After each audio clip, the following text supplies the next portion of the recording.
కూటమి నాన్ కూటమి రాజకీయ పక్షాలు విస్సన్నపేట మండలంలో గ్రామ పంచాయతీ మండల ప్రజా పరిషత్ జడ్పీటీసీ ఎన్నికలకు సంబంధించి రిజర్వేషన్ల ప్రాతిపదికగా ఏ రిజర్వేషన్ వస్తే ఎవరి నుంచోవాలి అనే దానిపై అంచనాలు వేస్తున్నట్టుగా తెలుస్తోంది. ఆశావాహులు ఒక్కొక్కరే బయటకు వస్తున్నారు. తెల్లదావరపల్లి గ్రామ పంచాయతీ పరిధిలో బీసీ జెండలు అవుతున్నారు కొంతమంది, ఓసీ అవుతున్నారు కొంతమంది, లేదు ఎస్టీ అయ్యే పరిస్థితి ఉంటుందని మరికొంతమంది అనుకోవడం జరుగుతోంది.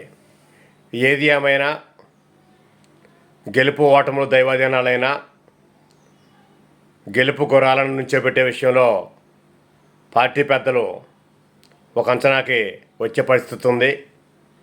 రిజర్వేషన్లో ముందు తెలియవలసి ఉంది, తరువాతే ఏదైనా.